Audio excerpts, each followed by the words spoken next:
വൈകുന്നേരം പണിയൊക്കെ കഴിഞ്ഞ മുറ്റത്ത് കൂടെ പൂവ് നോക്കി നിന്നപ്പോഴാണ് മുല്ലപ്പൂവിന്റെ മുകളിൽ മുട്ടിട്ടത് കണ്ടത്. പിന്നെ കുറച്ച് മുല്ലപ്പൂവൊക്കെ പെറുക്കി അങ്ങനെ നിന്നപ്പോഴാണ് അമ്മ പറയുന്നത് മാവിന്റെ കൊമ്പ് പൊട്ടി വീണിട്ടുണ്ടെന്ന്. അങ്ങനെ പിന്നെ അമ്മേന്റെ കൂടെ മാങ്ങ വെറുക്കാൻ പോയി. കുറച്ച് മാങ്ങയൊക്കെ നമുക്ക് ജ്യൂസ് അടിച്ച് കുടിക്കാമല്ലോ, ചൂടല്ലേ. മാങ്ങയൊക്കെ പറിച്ചത് ആ ബക്കറ്റിലാക്കി നേരെ ചെടി നനയ്ക്കാൻ പോയി. അപ്പോഴാണ് ജോനൂട്ടൻ പറയുന്നത്, അമ്മേ കുറച്ച് വിഷുവിന്റെ പടക്കവും ഇതൊക്കെ ബാക്കിയുണ്ട്, കമ്പിത്തിരിയൊക്കെ കൊണ്ട് നമുക്ക് യുവമോളെ വീട്ടിൽ പോയാലോന്ന്. വേഗം ഡ്രസ്സ് ചെയ്ത് നേരെ ഈ ഒരു സുന്ദരീനെ കാണാൻ നമ്മൾ പോയത് കേട്ടോ. ഞങ്ങൾ യുവമോളാണേ.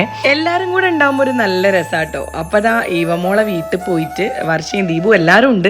അപ്പൊ ഓരോരുത്തരായിട്ട് അങ്ങനെ കത്തിക്കൽ പരിപാടി സ്റ്റാർട്ട് ചെയ്തിട്ടുണ്ട്. തീ കൊണ്ടുള്ള കളിയായതുകൊണ്ട് കുറച്ചു നേരം സംഗതിയൊക്കെ നോക്കി നിന്ന് സേഫ് ആണെന്ന് മനസ്സിലാക്കിയപ്പം യുവമോളും ദാ കമ്പിത്തിരി കത്തിക്കാൻ ഇറങ്ങിയിട്ടുണ്ട് കേട്ടോ. മോളുടെ മനസ്സിലുള്ള ഫസ്റ്റ് വിഷു ആയതുകൊണ്ട് തന്നെ 30 മാക്സിമം മുതലെടുത്തിട്ടുണ്ട്. അടുത്ത വിഷുവിന് കുറച്ചും കൂടെ പൊട്ടിക്കാന്ന് പറഞ്ഞതാ യുവമോളോട് ബൈ പറഞ്ഞ് നമ്മൾ പോന്നു.